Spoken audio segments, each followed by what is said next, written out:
पवन बंध का पुरुष बनाया। પવન કેવો એમ જ કહેવાય.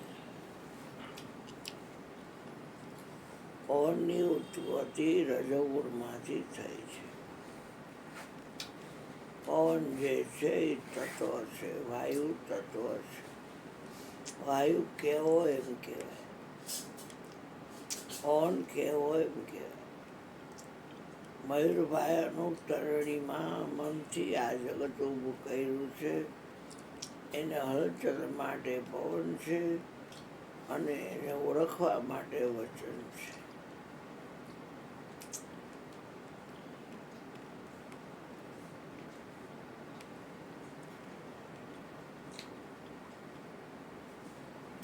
પવન પુરુષ છે.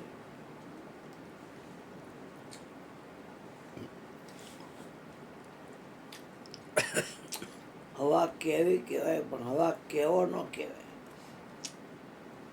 છતાં પવન ને વાયુ કેવો જ કહેવાય.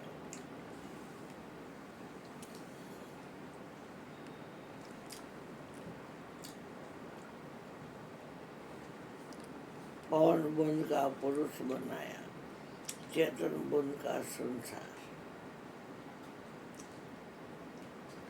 अनिल बुंद की माता धरणी रचाई. हाँ,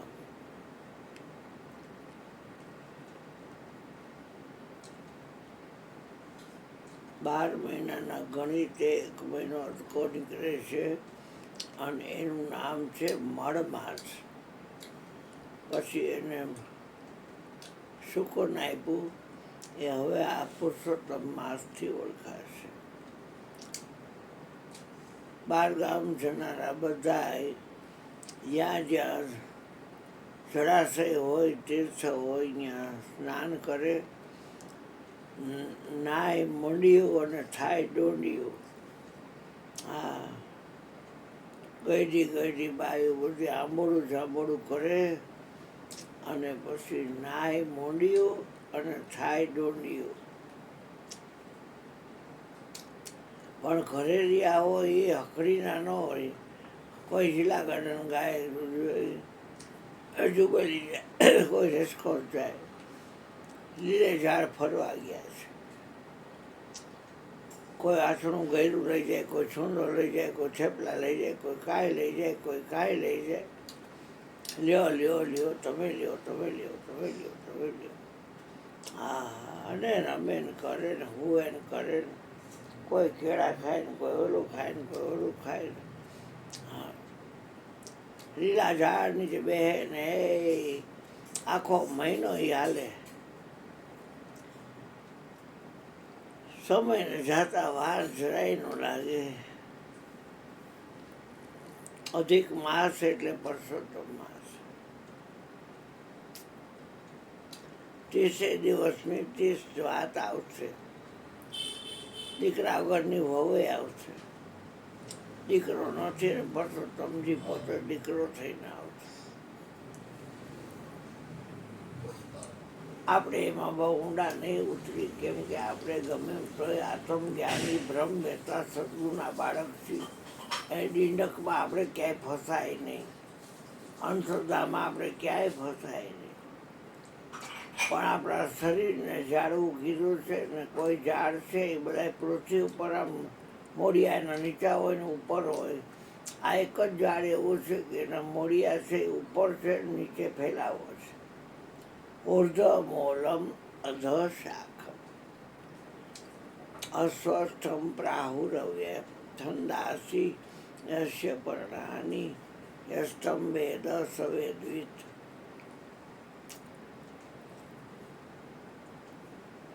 એના મૂળ આસમાન સુધી છે.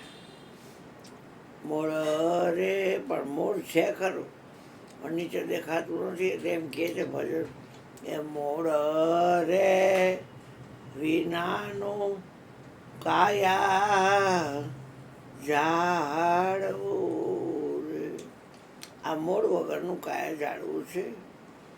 એને પડતા વાર લાગતી નથી. તો પ્રગટની ભક્તિ કરવી હોય પુરુષમાં ઉત્તમ છે. મનને મારે છે, મન ઉપર બિરાજમાન થાય. આવો ભગવાન. મનને માયરા વિના પરાની પાર પુરુષોત્તમ કેમ કરી ભેટે. હા જે ભગવાન વધારે પરાની પાર છે. પરા પશ્યંતી મધ્યમાં અને વેખરી 4 વાણી છે. પણ મનને જે મારે છે, મનને જે કબ્જ કરે છે, મનને જે સ્થિર કરે છે, બ્રહ્માંડ ભલે હચમચે પણ મેરું ડગે છે ના મન નો ડગે. ભલે ભાંગી પડે બ્રહ્માંડ, વિપતું પડે પણ વણશે નહીં. સોય મારા હરિજનના પ્રમાણ છે. જગત તો એક સપનાનો ખેલ છે, એમાં એવું ધાયવા કરે. અને સંતો છે એ મનને સ્થિર રાખે. મન નટવો નાચી રહ્યો, સદગુરુ સ્થિર થઈને જુએ. અલગ પુરુષને આરાધવા મારા હરિજન આવો. આહુડે બખાલું સંતના પાવલા, પૂજા પ્રેમના ભાવ.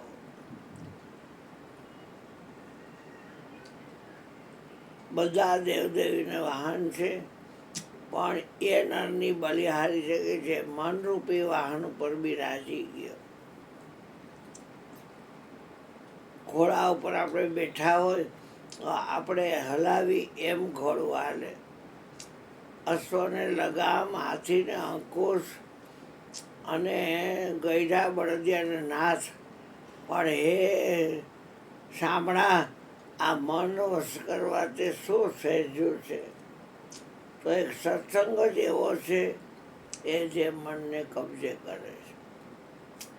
અર્જુન જેવો અર્જુન રાડ નાખે છે, પવન સમાન વેગવાન છે, ગરુડ જેવી ગતિ ધરાવે છે. હે કેશવ, હે માધવ, હે કૃષ્ણ, હે અચ્યુત, આને કબજે કરવું બહુ કઠણ છે.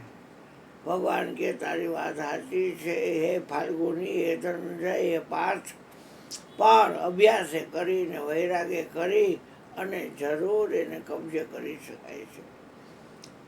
સપનામાં તો અનેક પ્રકારનું દેખાય, પણ જાગી જતા કાંઈ હોતું નથી. એમાં સંસાર છે, એક સ્વપ્ન છે. સ્વપ્ન સમજ સંસાર દિખાઈ દિયા, તો ભરમ કા ભંડા ફોડ દિયા. ऐसी करी गुरुदेव दया, मेरे मोह का बंधन तोड़ दिया. કોઈ આસક્તિ ન લ્યો. જાયગા એ તો જાયગા, જગમાં કોઈ નથી રહેનાર. આ મરનારાને તમે શું રૂઓ, રોનારા તમે નથી રહેનાર. માટે હેતે હરિનો રસ પીજીએ. કઠણ ચોટ છે કાળની, મરણ મોટેરો માર. કંઈક રાણા કંઈક રાજ્યા, છોડી આવેલા સંસાર. રામકૃષ્ણ જેવા આવેલા ગયા તો આ સંસાર હાલે છે. પણ છે ક્ષણ ગુજેસર કરી લે વિચાર. સપના જેવો છે સંસાર. તોરી રાણી કરે છે પોકાર. આવો જેસરાય, પૂરા પ્રેમ થકી મળીએ. આપણું મન માને ને મળીએ. તો કે કાલા હોય ને ઊંધું શું કરી. હા, એટલે મહાપુરુષો છે. સત્યા થઈ સતમાં ગયેલો, સતની સદા સવાય. બાવા બાળના તે ચડે, સિદ્ધપીર રામદેવ બોલ્યા એ સતની આગળ નથી બીજું કાંઈ. એટલે સત્સંગ છે એ મનને બ્રેક કરે છે. એકવાર કરી જુઓ તમને ખબર પડે. એ તમારું નોકર હોવું જોઈએ. અત્યારે આ જગત આખું દુઃખી છે. એનું કારણ એ છે કે બધા ઉપર મન સ્વાર્થ દેવ ધનુજ ઓર માનુષ સબ ઉપર મન કરતું અસવારી. કબીર સાહેબ ક્યારે કહેતા છે, મન કા કયા ન કીજીએ, મન જ્યાં ત્યાં લઈ જાય. મન કો તો ઈશા મારીએ, ટૂંક ટૂંક હો જાય. ઇન્દ્ર સરનો રાજા કેટલી બધી અપસા હોય છતાંય ગૌતમની ઘરવાળી જે અહલ્યા છે એમાં ભોડું ગાયેલું. રૂપરૂપના અંબાર હતા. અને એ વેટાળ ચંદ્રને કે તમે કુકડો બનો અને તમે, અને હું મીંડળો થઈને રહ્યો છે. પછી શરૂ ફેરવી નાખીશ. એ કોકડો થઈને ચંદ્રમાં બન્યા. અને નિયમ એવો હતો ગૌતમ ઋષિને કે એ કુકડો બોલે એટલે બ્રહ્મોર થઈ ગયું. એટલે એ નદીએ જાય. શૌચની ક્રિયા કરીને પછી નાવા ધોવા જાય. હવે એ તો નીકળ્યા ત્યાં મીંડળો થઈ અંદર કર્યો ને પછી ગૌતમનું રૂપ લઈ લીધું. તો અહલ્યા છે એ ગૌતમ ઋષિને જોઈ અને કાંઈ બીજું વિચારતી નહીં બિચારી, અને કાંઈ બોલી નહીં એટલે ઓલાઈ એને ભોગવી લીધી. ભોગવી લીધા પછી એને ખ્યાલ આવ્યો કે મારો ધણી નથી, પણ હવે થઈ ગયા પછી શું રે મન હિમજાવીના, આ મન હિમજાવીના મન સમજે તો કાંઈ માથાકૂટ જ ક્યાં હતી. મારું મનડું માનની મમતાડું દુબધાડું એનું મારે શું કરવું?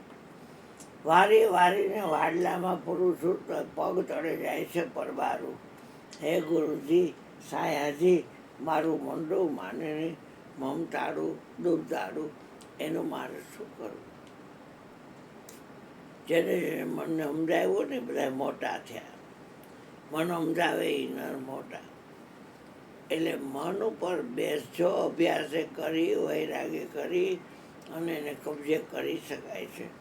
નોકરને બહુ ચડાવાય નહીં.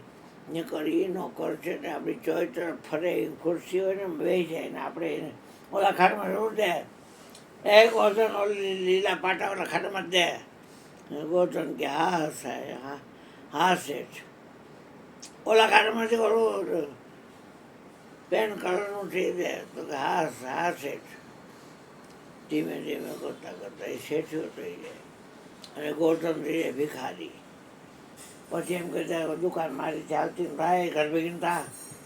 હા તો એવું શું કામ કરવું જોઈએ? ગમે હોય સાધુ રણ પીરસ્યો હાથે હવે નાખ્યા શું થઈ ગયું? પણ એને કયું નહીં કરવાનું. આ કયું કરી તો ઉપાધિ છે. મનનું કયું કરાય નહીં, એનું કામ છે ગો ગો ચરજા લગી મન જાય. ગો એટલે ઇન્દ્રિય, ગો એટલે જાવું, ગો એટલે ગાય, ગો એટલે પૃથ્વી. ગો ગો ચર ફરવું. ઇન્દ્રિયોના દ્વારેથી આ શરીરમાં 5 કર્મેન્દ્રિય છે, 5 જ્ઞાનેન્દ્રિય છે, અને શરીરમાં મન છે એ ધોળાધોળી કરે છે. ગો ગો ચર જहाँ લગી મન જાય, સો સબ માયા જાને ઓ ભાઈ. હે ભાઈ, તું એને માયા જાણજે.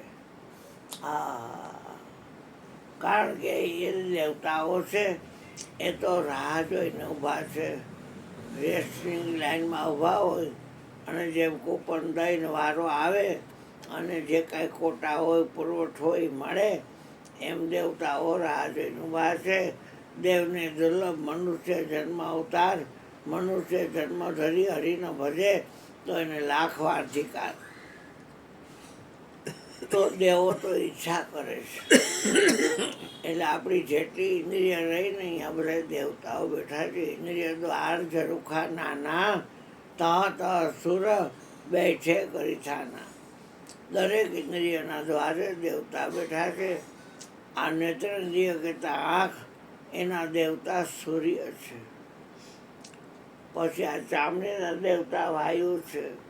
પછી આ કાનના દેવતા દિશા દેવતા છે. પછી જીભના દેવતા વરુણ છે. વાણીના દેવતા અગ્નિ છે. અને આ નાગ છે એના દેવતા અશ્વિની કુમાર છે. હાથના દેવતા ઇન્દ્ર છે. પગના દેવતા ઉપેન્દ્ર છે. ઉપસ્થના દેવતા કામદેવ છે. ગુદાના દેવતા યમ છે. ગુદાની અંદરના ભાગમાં 4 પાંખડીવાળું લાલ રંગનું કમળ છે, એના દેવતા ગણપતિ છે. મનના દેવતા ચંદ્રમા છે. બુદ્ધિના દેવતા બ્રહ્મા છે. ચિત્તના દેવતા નારાયણ છે. અહંકારના દેવતા શિવ છે. આ શ્વાસ રૂપે શિવ છે અને પાછો નીકળે છે ઉશ્વાસ, એ શક્તિ પોતે છે. તો ઇન્દ્રિય દ્વારા દેવતાઓ રહેલા છે. અને એને જરાય ફિટ નહોતા કે આ જીવ જે ઈશ્વરનો અંશ છે એ ઈશ્વર બની જશે તો,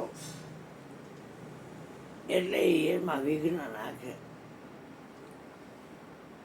માં ગયા પાણીએ ગૌતમ ઋષિ, એટલે કે સાવધાન, હજી 2 વાગ્યા છે, તમે અવતારમાં કાં આવ્યા? તમારી ઘરે કૌતુક છે, એટલે નાયા નહીં. જળનો દોષ લાગશે તમને. નાશો ને જગાડશો જળને તો જળ હોઈ જતું હોય છે. એટલે ઘરે આવ્યા ત્યાં ઓરિજિનલ ને તો પોતાના ઘરમાં દાખલ થવામાં કાંઈ વિચારવાનું ન હોય. હવે બનાવટી હતો એને સંભોગ કરી અહલી હારે અને બહાર નીકળો. એ ડબલ રોડમાં ભેગા થયા બે ગૌતમ. એટલે ઓરિજિનલ ન બી બનાવટી ઠઠ કામે. એટલે હાથમાં કાઉન્ટર હતું, પાણી હતું. એ મારું રૂપ લેનાર તમે કોણ છો? જે છે એ પેસ થાવ. એટલે એ પેસ થયા. સ્વર્ગના રાજા ઇન્દ્ર અને મારી પત્નીને મારું રૂપ લઈને ભોગવવા આવ્યા હતા. રે મન હિમજાવીના તનમાં તપેલ તાપ, રે મન હિમજાવીના. અને પછી કે જા હારા ચાયણી થઈ જા. એટલે એક જ દેવનો દેવરાજ ઇન્દ્ર છે, બીકણ બહુ છે. અને શુક્ર વિહોણ થઈ ગયો. એવા તો કેટલાય દેવતાઓ છે તમે જુઓ ને તો. અને એ બધાય કાંઈક ને કાંઈક ક્યાંક ને ક્યાંક હલવાના છે. એમાં બહુ ઊંડા નહીં ઉતરીએ, પણ મૂળ વાત એ છે સત્સંગથી જ મન કબજે થાય છે. સત્સંગ વિના આમન સમજે નહીં. ભલે સુરતા નિગમ પદમાં જાય, આપણામાં જ રમી રહ્યો છે, વસી રહ્યો છે. નિજ હાથમાં ચીન આવીને જીવ પણ નહીં જાય. એટલે હવે જેનો વારો હોય બોલે થોડુંક બોલીએ સદગુરુ મહારાજની